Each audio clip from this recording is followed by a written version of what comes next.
Hi everybody, this is Dana, and today I have my newest collection video in honor of the Nintendo 64's 20th anniversary releasing in the US. I'm going to show off my Nintendo 64 collection. The Nintendo 64 is, without a doubt, my favorite video game console of all time. It holds so many memories for me. Overall, it has my favorite games, and to this day, I still hook it up to my TV and play it. As you can see, Goldeneye 007 is currently in there. I could go on about the stories I have with the Nintendo 64, but I'm just going to get into the collection video now. So even though the Nintendo 64 is my favorite video game console, my games collection isn't actually that big compared to some of my other consoles. But let's start out. Mario Kart 64 is a classic racing game. My favorite Mario Kart is still Double Dash, but Mario Kart 64 is definitely a close second. Next on our list is Star Fox 64. This is probably one of the best on-rails space shooter games ever made. Definitely the best Star Fox game ever made. Really has aged very well. It's very simple, but it's just very fun. And I really do hope that Nintendo, I know they made a Star Fox game for the Wii U, but I really hope that they make, take it back to its roots the next time they make a Star Fox game, if they do for the Nintendo Switch. One thing that the Nintendo 64 had in abundance was rare games, and some of the best 3D platformers of all time were made by Rare. These games include Banjo Kazooie. Banjo Kazooie is just a really fun, unique, original platformer. It sort of takes the basic premise of Super Mario 64, but you play as a bear and a bird. And it has sort of this large open world-ish adventure platform collectathon feel. Every level is so unique. It actually has a vibrant culture in each level, which I find fun to say, and it still actually has a charm to it. Even if the graphics are dated, they still have a really colorful, whimsical charm, and I love that. Banjo Tooie is next on our list. Also a great game. Is a much more expansive version of Banjo Kazooie.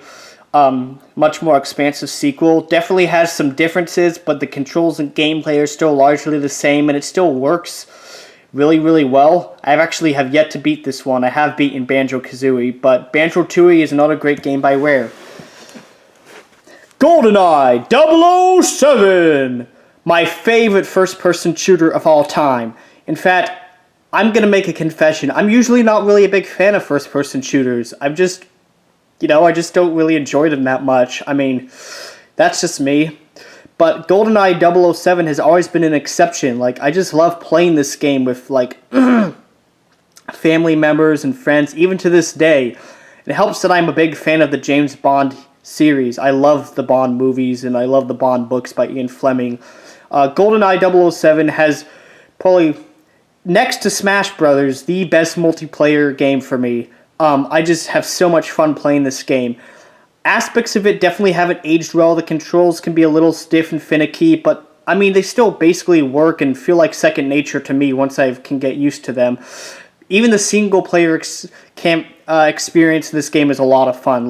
It follows the movie pretty closely, has all the mainstay characters. Honestly, this is just such a great game that it's hard for me to put it into words. But the spiritual sequel to GoldenEye 007, which is probably my second favorite traditional FPS game of all time, is Perfect Dark. This was actually the first M-rated game I ever bought. Perfect Dark is amazing. It's probably better, objectively speaking, better than GoldenEye 007 even. It takes everything that game started and improves on it. The single-player mission campaign, it's a lot more original because it's not licensed off of a movie. It sort of has this sci-fi feel to it, sort of Blade Runner-esque. The graphics are even better. Even by today's standards, it still looks pretty good, even if it's not in high definition. I know Rare re-released this game on the Xbox 360, and also released a sequel for it. This game just... The multiplayer is, of course, fantastic. Even if you don't have people around, you can even play against bots or computer-controlled AI, although playing with other people is always the most fun way to play. Really like this game. This is amazing. So next on our list is The Legend of Zelda, Ocarina of Time. I am a die-hard Legend of Zelda fan. It is my favorite game series. In this game right here, this game, The Legend of Zelda Ocarina of Time, is no less than my favorite video game of all time. I know that's a cliche answer, and I know a lot of people say that, but it really is true for me, and I can give you, like, an anecdote. I can tell you stories about what this game means for me.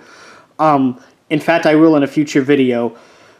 Before I even had a Nintendo 64, I was introduced to the Zelda series through this masterpiece when I borrowed it from a neighbor's house. This game stood out to me just because of its logo, the sword and the shield, and I booted up the game and it started in the Temple of Time, and I just remember like the eerie ambient music of the Temple of Time in the Song of Time that implied a beautiful yet dangerous and rugged world. And sure enough, when I finally got a chance to play this game from start to finish, it was better than anything I could have imagined. It showed me what video games could be, and to this day, it holds a place in my heart that no other game has. This is the golden cartridge that I actually found a used copy of the golden cartridge at a secondhand store. This was actually the collector's edition back when it launched in 1998. This game is just incredible. The combat is really fun and fluid, I think. It's definitely... The controls, even by today's standards, I think are very intuitive, and for what the game set out to do, basically flawless. The gameplay, like the dungeons, are all really fun. The boss battles are phenomenal. Like, the graphics for its time were amazing. The music is just outstanding. Navi can be a little annoying, but I think that for what the game set out to do and the technology that they had to work with, it really is a masterpiece, and I really do think it is the best possible game that they could have made at the time. And even by today's standards, it's still my favorite Zelda game and my favorite game. So, now that I'm done talking about that game, I'm going to move on to the last game on my list. The Legend of Zelda Majora's Mask. Majora's Mask is my second favorite Zelda game of all time. Yeah, I'm essentially a Nintendo 64 fanboy. I make no qualms about that, but Majora's Mask, what I love about this game, the thing is, when I first played this game, I thought it was very weird and just very different. It's like, this doesn't feel like Zelda. But, like, once I really played it, like, and over the years, its brilliance has really shown on me. Like, the thing is, like, they basically reused the assets from Ocarina of Time and, like, made a new game in less than a year. And it worked out amazingly.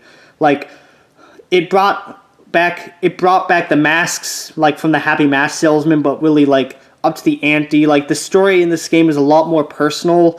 I love the way the characters are, like, a lot more well-defined and, frankly, more well-rounded than in any other Zelda game. I love the Clock Town and the overworld. Of course, the controls and combat are nearly flawless. In fact, they probably even build on Ocarina of Time a little bit. The gameplay is incredible. Like, you can play as, like, Deku Link, you can roll around as a Goron Link, you can play as Zora Link. Like, it really is, I still think, one of the best adventure games ever made, even though it was made in less than a year with limited assets. It definitely has issues inherent to games that had a short development plan. Like, if you played it, it's pretty clear that, aspects of the game were done, like, were rushed because they kind of had to be. But even with that said, like, the end result, I think, is nothing short of outstanding. Like, I do think that the Nintendo 64, Nintendo brought their A game. So it occurred to me that I forgot to talk about a couple of the games that were actually missing from this list. Those games being Super Mario 64 and Super Smash Bros. So I just want to talk about them honorarily. Super Mario 64 was, of course, the first real 3D platforming game ever made and really set the standard for 3D games in general. I actually did have this game, but I don't know where the cartridge went. The cartridge was very old and sort of starting the break at the time. But yeah, Super Mario 64 really is a phenomenal game. Even if it's not my favorite 3D Mario game, that being Mario Galaxy, it still is one of the most important video games ever made. Super Smash Bros. Is the other missing game on the Nintendo 64, which is probably the one game that rivals GoldenEye as far as being my favorite multiplayer gaming experience. I actually had the Smash Bros. Game in my dorm room, but I let someone borrow it and never returned it, so that's why that's not there. But Super Smash Bros. Is an amazing fighting game. I do think that it's definitely dated by today's standards. Definitely not the best Smash Bros. Game. I think that Smash Bros. Wii U is my favorite one now, but I mean, that's the game that really got me started on Smash Bros. And really kind of got me started on Nintendo. Thank you so much for watching this video, everybody. It really does mean a lot to me. I hope to do more collection videos in the future. The next one will probably be for the GameCube, but overall, I just really am excited about doing this. This really was something I've been looking forward to for a while, and I hope to get more collection videos and game reviews and movie reviews and just discussion videos out there in the near future. So thank you so much once again for watching, and have a great day.